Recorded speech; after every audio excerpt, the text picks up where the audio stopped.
Hi everybody, welcome back to my channel. Hi everybody, welcome back to my channel. I thought I would share with you how I just do some refrigerator prep. It will be not necessarily meal prep, but if you watched my Aldi haul, you know that we were limited with room in our refrigerator because we were able to buy so many groceries. But they weren't all fit. So how do you make them fit? You don't make them fit. How do you get them to fit? What you can do is you can prep them. What I like to do is basically I've gotten tips from FDA. Yeah, FDA. Right? That's the food. Yeah, they did food. Right.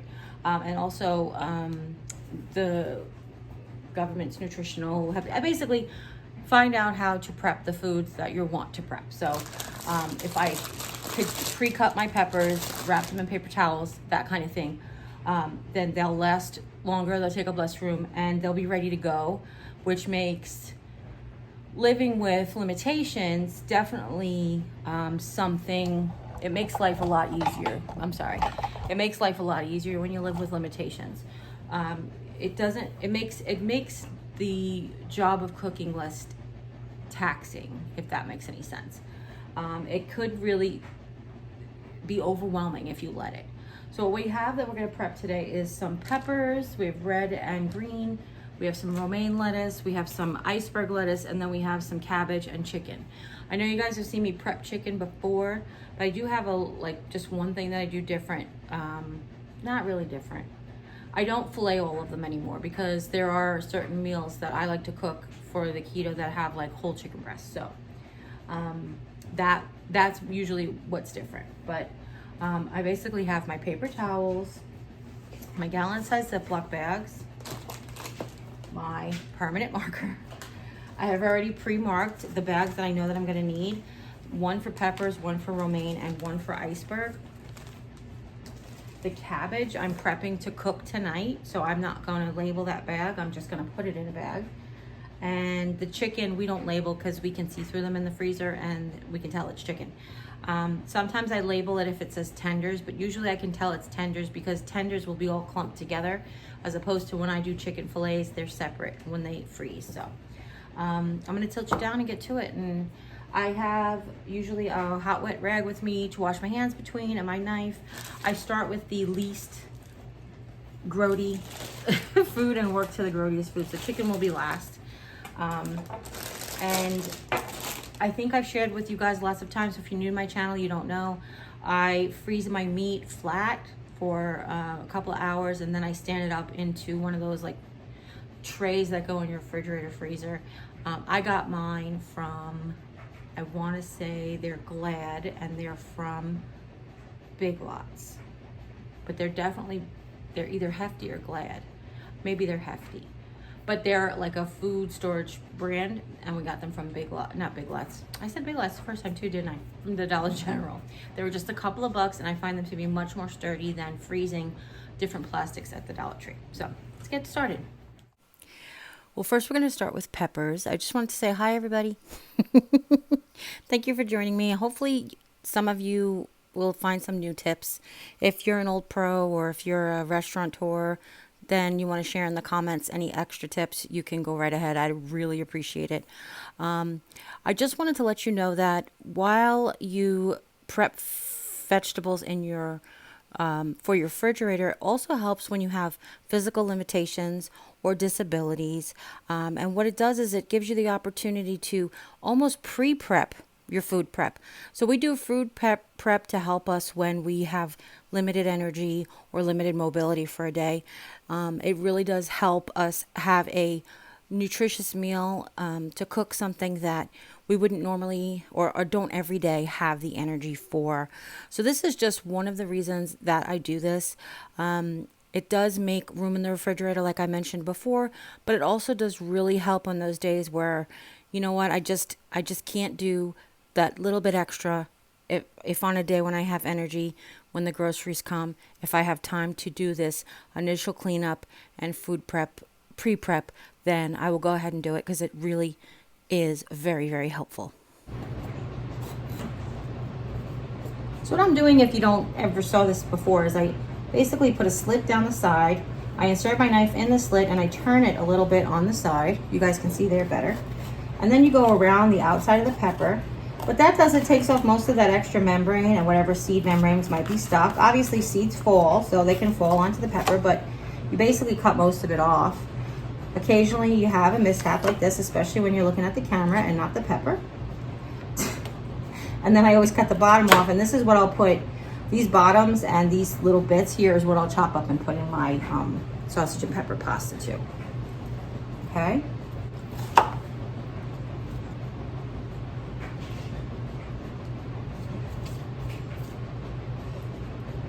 So sometimes when you're showboating, when you're showing off, that happens.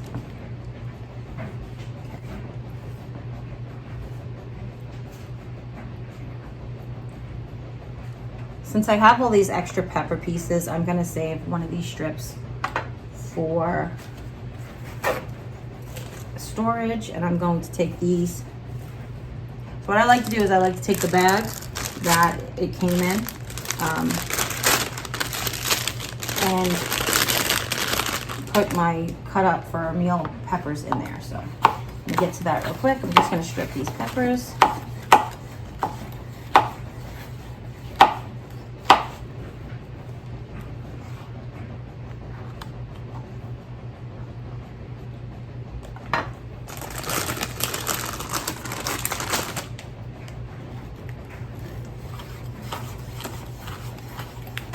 We've talked about on the channel lots of times before. I've heard different ways of different professional cooks say how they like to cut peppers. Some like to cut with the shiny side down towards the board, but my dad always taught me to cut with the rough side down, because then it doesn't slide around as much, which is good.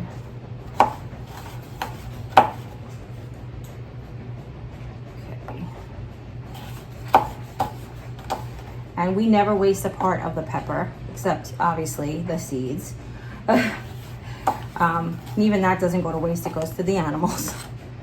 But my father told this really funny story about his dad, when, I think you guys might have heard this already, but we were watching Rachel Ray do 30-minute meals, and Rachel Ray was peeling an onion and took off like 2 good layers of the onion because she was going really fast. And the only thing he could say was, my dad would have made me do X, Y, and Z if I would have thrown all of that good onion in the garbage. I just think that's so funny. I miss him a lot, but he was just so funny. Romaine, I think this is peppers. Yeah, okay. Just to make my life sane, I'm gonna start putting my peppers in here, even though I have more to add. I won't try to do 3 layers. I'm trying to get 3 layers in a bag. Trying to keep them straight and steady. Okay.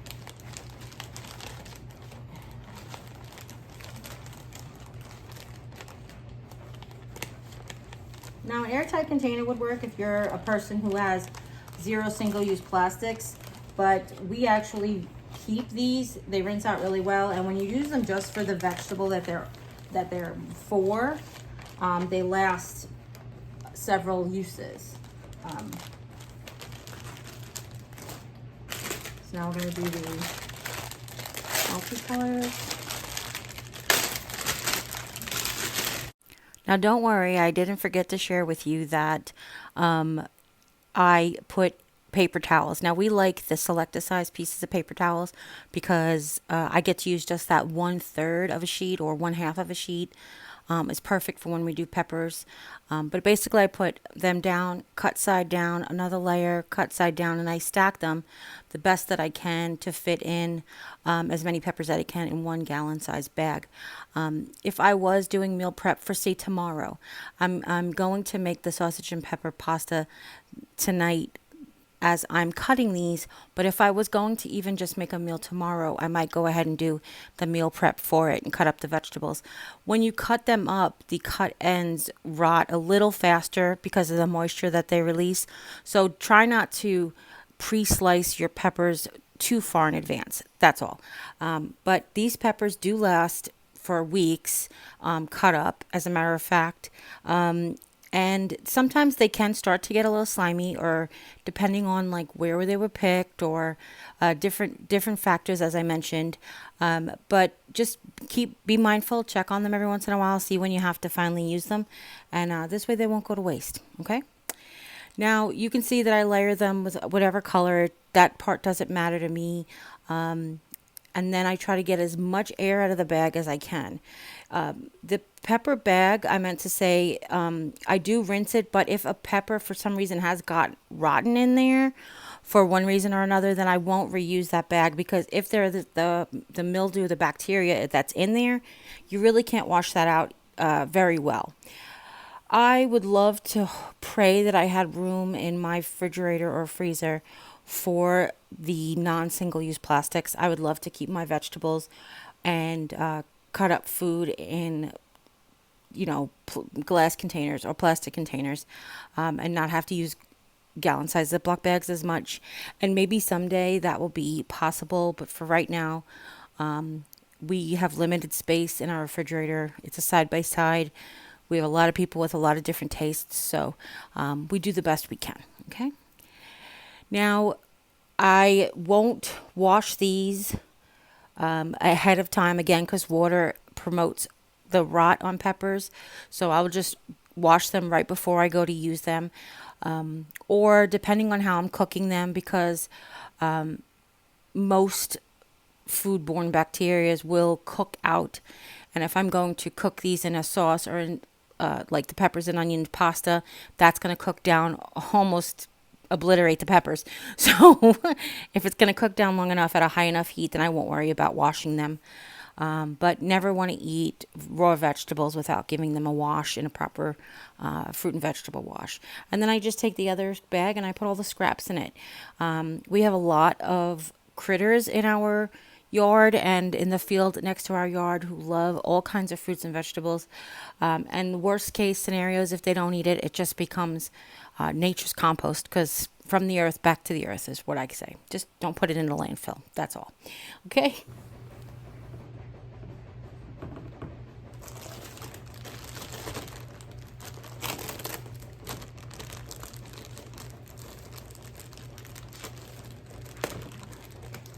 Next, we're going to do romaine.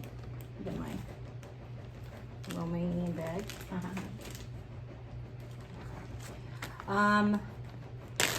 Usually I can't fit all 3 packages. What is this? 18 ounces. Usually I can't fit all 3 into one, but sometimes I can. It depends on how the actual head of romaine is. Now, do you guys know that you can regrow your own romaine if you basically cut off the bottom and stick this in water or dirt or something? I think you have to give it a fresh stem. It will continue to grow. It's also good for making flowers, so it makes a really cute stem, but that's neither here nor there. Now, we have a salad spinner. I got my salad spinner for $3 or $4 at IKEA a long time ago. Used to have a really nice one by OXO, Good Grips. It was an old one, but it had broke since, so I replaced it with this one.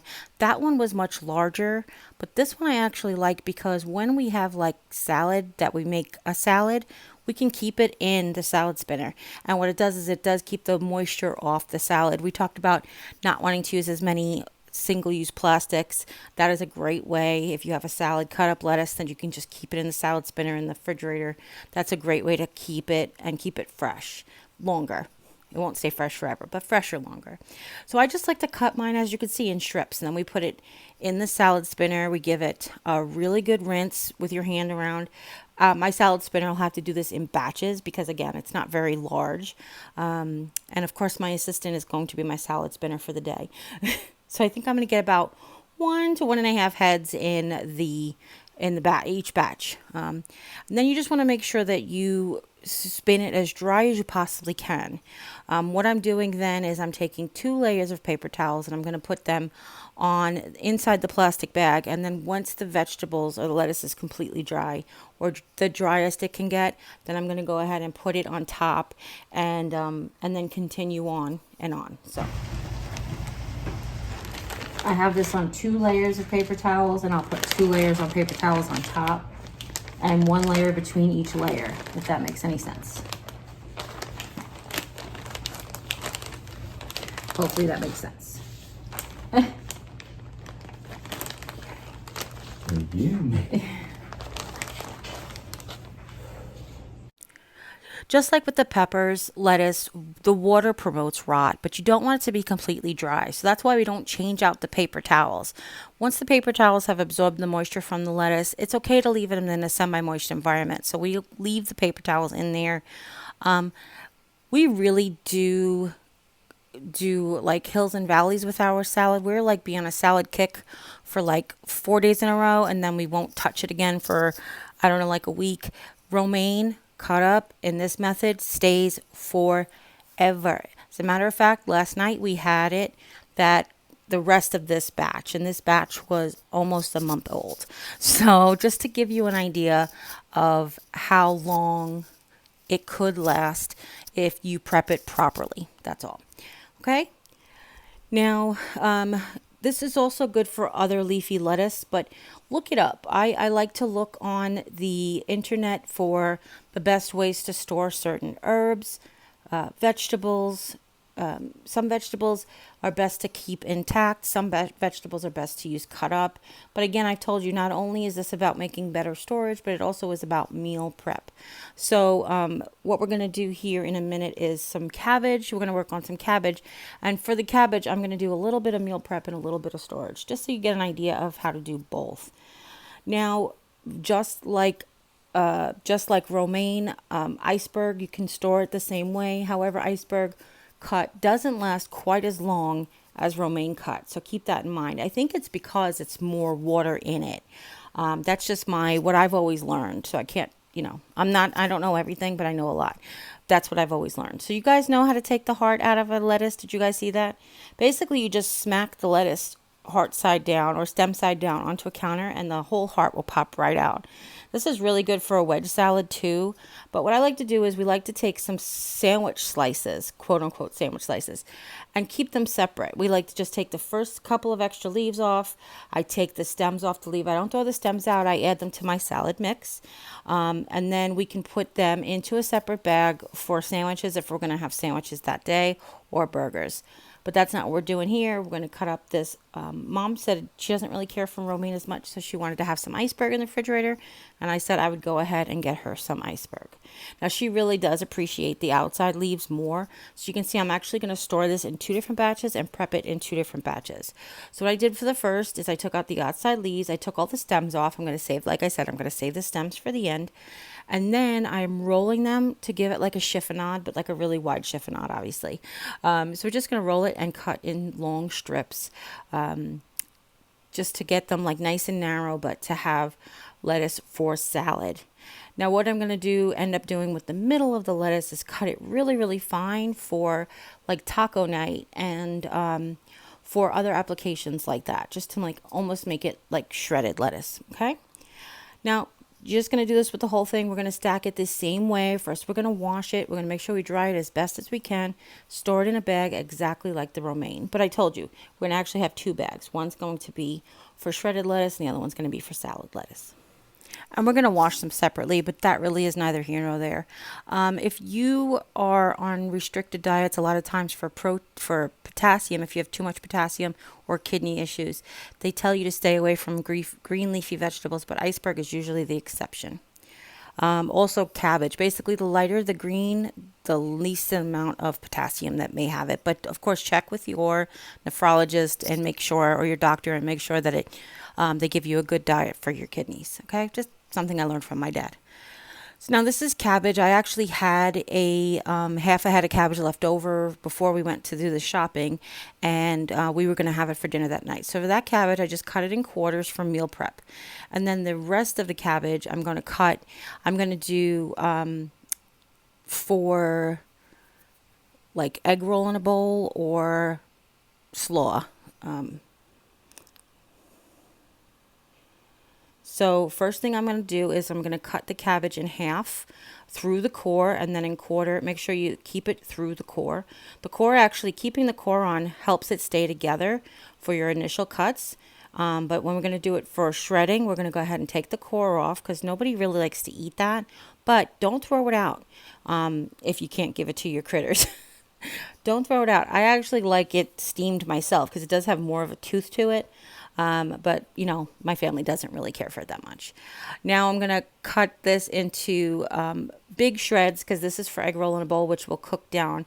If I was making slaw, say, I would cut it extra fine because the slaw doesn't cook by heat. It cooks mostly by like vinegar and breaks down a little bit by like the vinegars in your coleslaw. So you want to make sure that you have like not big, huge, mouthy bites, if that makes any sense. But when I do for egg roll in a bowl, it's going to cook down. It's going to shrink to like, it's not nothing, but it's going to shrink down quite a bit. So I don't have to shred it quite as much, okay? So there we go for egg roll in a bowl. And I'll cut the other 2 halves. I like to take the quarter, cut like big. And then you see how I'm flipping it over? I like to do that so that I get like, as the cabbage starts to turn, you'll end up getting like full sheets of cabbage or bigger pieces. So if you keep turning it, then you'll get like an even slice, the most even slices, I guess is what I'm trying to say, if that makes any sense. If you cut along the cut side to a certain point, you're going to end up cutting a like basically the round part of the cabbage. So I just like to keep turning it. So I'm always cutting on a fresh little end. Okay. And then bag it. I don't find paper towels necessary. Just keep it airtight. Put it in the refrigerator and it'll stay. So then finally we're down to the chicken. Now I have done chicken before. I do have videos on my channel, but I know it's hard to search them for some people sometimes. So I want to go ahead and I'll show you again what I do with this chicken. This is the family pack of chicken. You can usually get it for $1.88 at Aldi or $1.99 a pound at Walmart almost every day. I can't promise you everywhere it's the same exact thing, but that's what I found so far everywhere I've gone. But what I like to do is I like to take off the tender, and I like to do is run my fingers along the chicken breast right where the tender is. The tender is actually, I believe, if I'm not mistaken, the tender is where it connects to the breastbone or on the other side. One of them. But basically it's on just one side of the breast. And you can see... you can feel with your fingers, the meat of the tender is kind of going in a different direction. So I just take my fingers, run it out, separate it, and then I use my knife and cut the rest of the way. I trim off any big bits of fat, and also that little, sometimes they leave the little chunky eye piece. That's what I call it. I don't know what you want to call it, but up at the top on the round part of the breast, they kind of sometimes leave like this little membrane, which is also just ick, and you know. Then I like to lay it flat on the skin side. Even though there's no skin on here, you can tell the difference between the skin side and the bone side.